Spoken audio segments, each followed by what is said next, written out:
I'm running because I love this town. I'm running because this town is growing very quickly. We have about 50,000 people that are projected to come here in the next 15 years. That's about 50% more than we have now in half of a generation.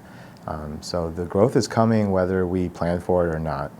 And I know that it's really important that while we grow as a city, we don't lose the things that we like about this city. I've been implementing policy for over 10 years. I've done that both at the municipal and the state level.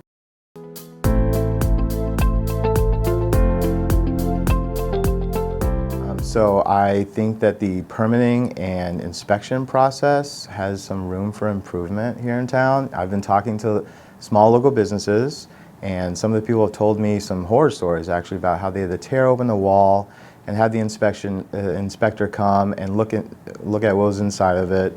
And that was after the other inspector had come a week before, and they put the wall back together, and it cost about $10,000, and just weeks of time. And you know, as business owners know, any day that you're not operating and selling your goods and services, you're burning money. And I think that we should burn as little money as we can.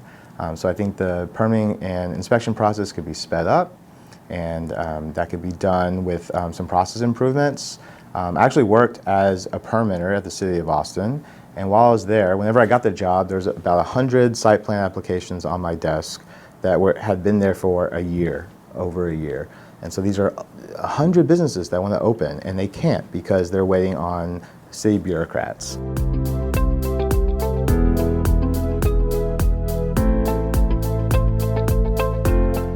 I think San Marcos is really attractive. You know, we are in a perfect location. We have the San Marcos River. We're beautiful. We have access to two huge markets in San Antonio and Austin. We straddle I-35, so we have great access to both of those markets, and we enjoy low costs compared to those markets. So it's not a matter of encouraging businesses to come here. I mean, we're going to grow so quickly. We have a built-in workforce that is growing, so we are attracted to business growth.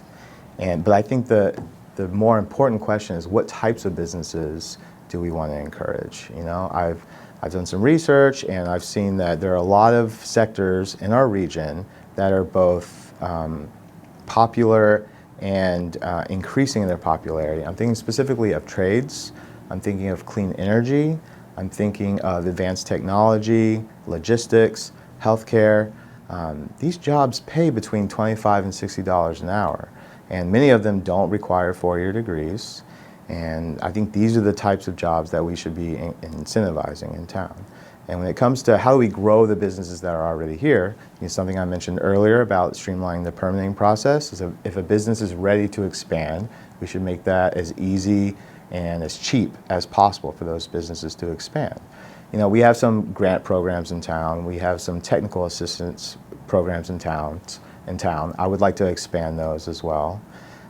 Yeah, because if we have businesses that want to grow, we should make it as easy as possible for them to do that.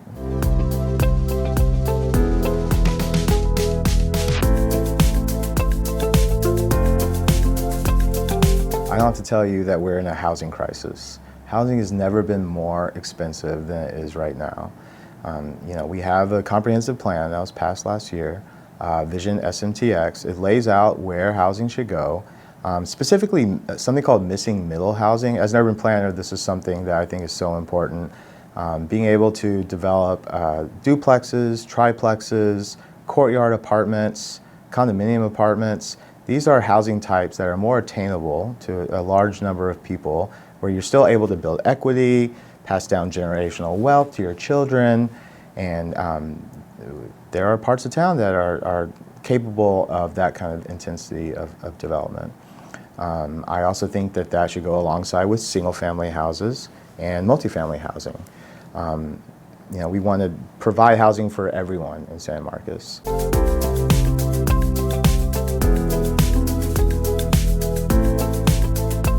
Yeah, if I got $1 million for the city, I would use it in ways that had the highest return, right? So I'm a grant administrator. I know personally that grant administration and grant administrators can bring in, one grant administrator can bring in $1.5 million, $2 million into a city. We have 2 right now, which is actually pretty low for a city that's our size.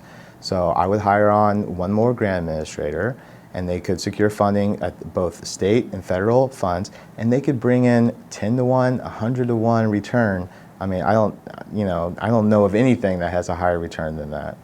I would also hire a economic development officer that was focused specifically on growing our entertainment district and our tourism dollars, because if we had an amphitheater, right, where we could have a show or a play or a festival that didn't exist anywhere else in town, people would come from all over the region, all over the state, all over the country. I go to festivals where people are coming from all over the world, and there's it doesn't get better as far as like free money for a city than tax dollars. So I would hire a city economics development officer. I would invest in our public transit. You know, as someone who used to take the bus all the time, I think that it should be as convenient and dignified as possible. And when you are waiting for the bus, you should be able to do it sitting down under a shade structure. So many of the bus stops in town are just a pole on concrete, and people are waiting for an hour. And so I would work on that. And then whatever was left over, I'd invest in active transportation infrastructure. So if you're walking, you know, I pass people whenever I'm going home, and I see people walking on the side of the road, right? If you're walking somewhere, you should have a sidewalk. All roads should have a sidewalk. If you're biking somewhere, you should have a bike lane. No one should feel unsafe because they want to bike across town. So I would invest in that as well.